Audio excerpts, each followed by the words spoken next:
Selamat sore dan salam sejahtera untuk kita sekalian. Terima kasih atas waktu dan kesempatan yang diberikan. Pada kesempatan kali ini, saya atas nama Yohanes Leonarus Lalu, NIM 162303010 dari kelas A, regular sore semester 9, Fakultas Ilmu Sosial dan Ilmu Politik, Universitas Nusa Cendana, program studi Sosiologi, akan kembali mereview buku ke-10 dari tugas mata kuliah kajian seminar masalah-masalah sosial. Oke, langsung saja pada hasil presentasi atau hasil review yang sudah saya rangkum dalam bentuk PowerPoint dengan judul buku Sudut Pandang Bagaimana Memahami Masalah Sosial. Pada tahun 1995, hampir 12.000 orang meninggal karena penyebab terkait narkoba. Hanya beberapa di antaranya dan kokain.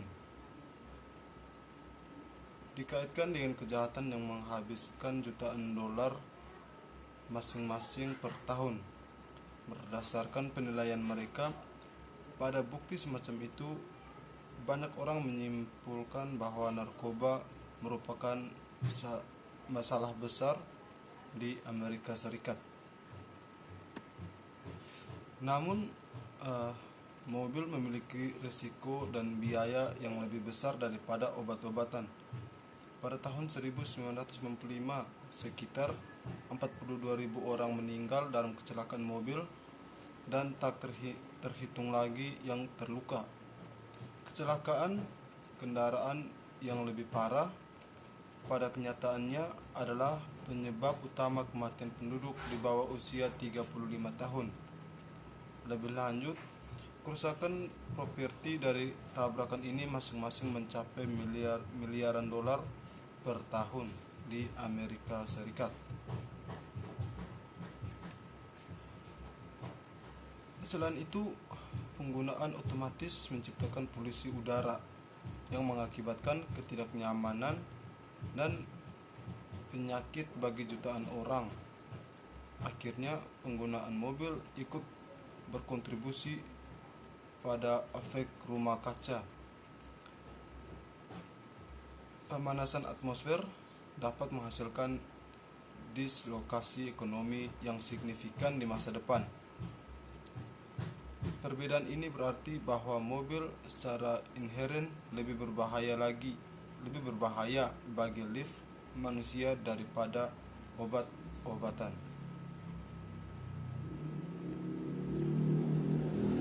Yang berikutnya, tingkatan bahaya. Kehangatan datang dalam berbagai bentuk. Orang bisa terluka secara fisik, mereka bisa kalah uang atau kekuasaan.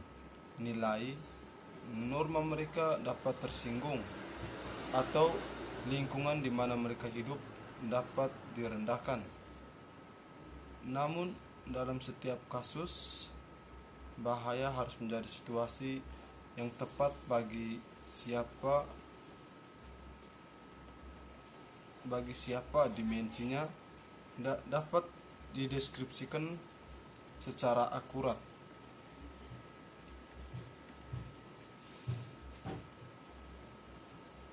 Dimensi yang menyatakan bahwa narkoba atau mobil merupakan masalah harus menunjukkan sejauh mana penggunaan obat-obatan dan mobil dan konsekuensinya.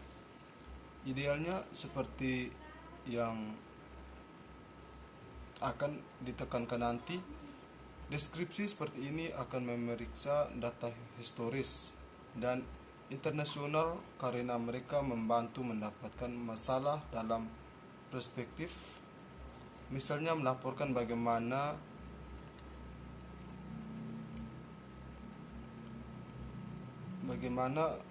kami bervariasi dalam waktu dan dari suatu negara ke negara lain mengarah pada pemahaman yang lebih besar.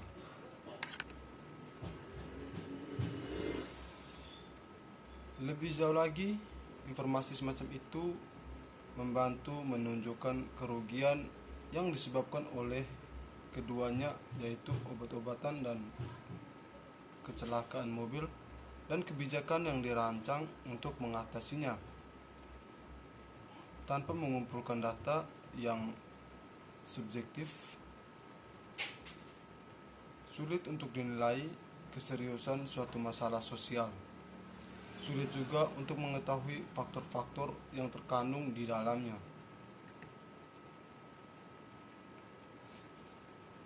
Meskipun demikian, hanya menunjukkan ketidaktepatan bahaya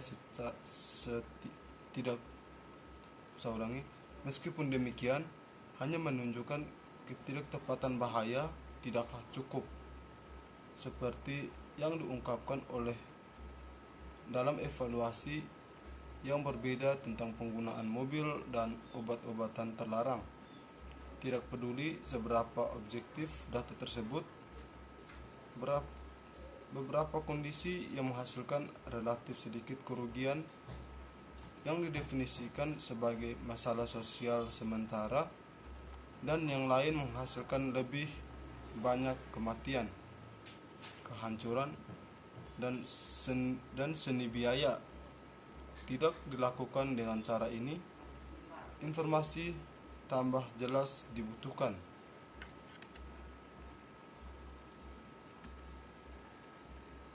Yang berikutnya, identifikasi dan pengakuan politik.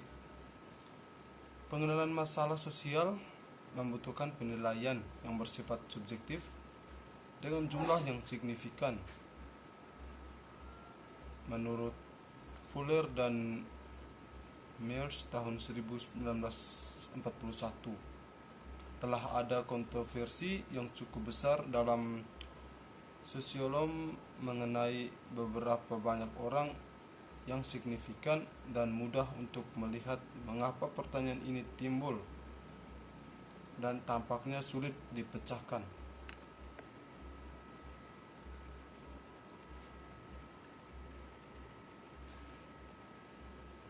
Faktanya ada kesempatan ketika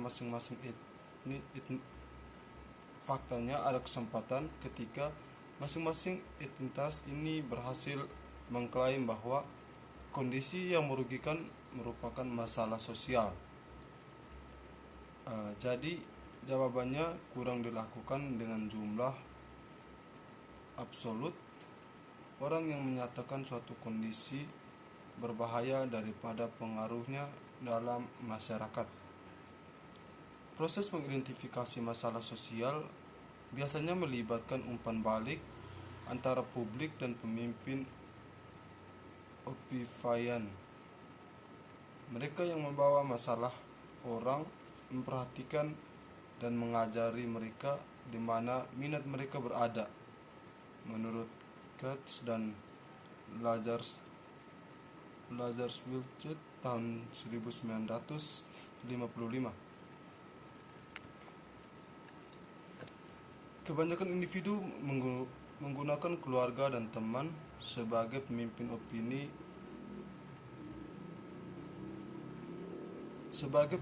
opini utama mereka hanya karena ikatan emosional mereka dengan dan frekuensi berbicara dengan mereka.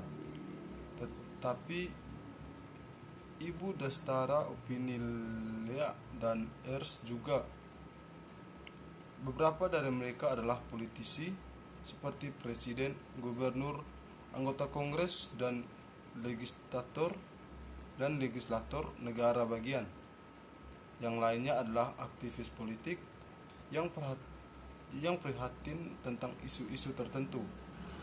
Yang lainnya adalah pengusaha moral seperti ulama yang merefleksikan kebijakan publik untuk mencerminkan posisi etis tertentu.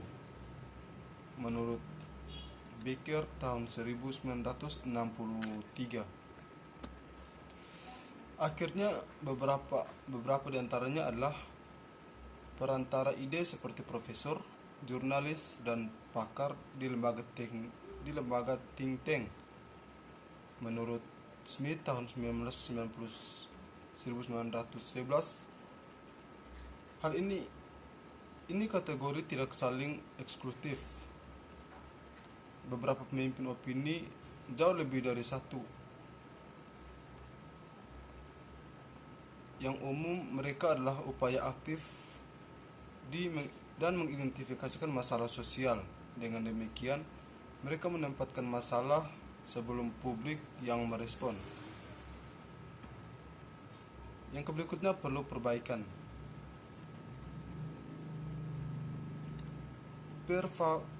Pervasis Venice. Masalah sosial mencerminkan harapan untuk masa depan. Merasakan bahwa hidup kita dapat ditingkatkan. Gagasan AEX yang meningkatkan masyarakat didasarkan pada nilai, karena tidak ada cara lain untuk mengevaluasi kehidupan sosialnya. Setidaknya ada dua prinsip yang mendasari Disrit, yaitu untuk perbaikan dan kepercayaan pada kemajuan dan keyakinan bahwa setiap individual memiliki martabat dan nilai. Pengaruh ini, unsur-unsur iman, sungguh telah menjadi dasar budaya Western selama 2 milenium. Menurut Nisbet tahun 1969 dan Budges tahun 1962, meskipun seringkali tidak didasari, tindakan yang diambil dalam kaitannya dengan nilai-nilai ini telah dampak ganda dari waktu ke waktu. Mereka mengarah pada solusi dari beberapa masalah dan kreasi orang lain. Gagasan tentang kemajuan adalah metafora. Tentu saja cara berbicara tentang meningkatkan kehidupan kita. Pertimbangkan betapa jauh lebih baik kita saat ini daripada masa lalu. Hanya sebagian hasil dari kemajuan teknologi. Perbaikan nutrisi, kebersihan, dan parental care berarti hampir semua bayi sekarang selamat. Anak-anak menjadi tumbuh dewasa dan bertumbuh lebih besar dan umumnya sehat, dan kehamilan dapat dikontrol. Oke, baik, jadi sekian hasil dari review buku ke-10 dari mata kuliah kajian seminar masalah-masalah sosial. Semoga buku ini dapat bermanfaat untuk kita sekalian. Shalom, selamat sore, dan terima kasih.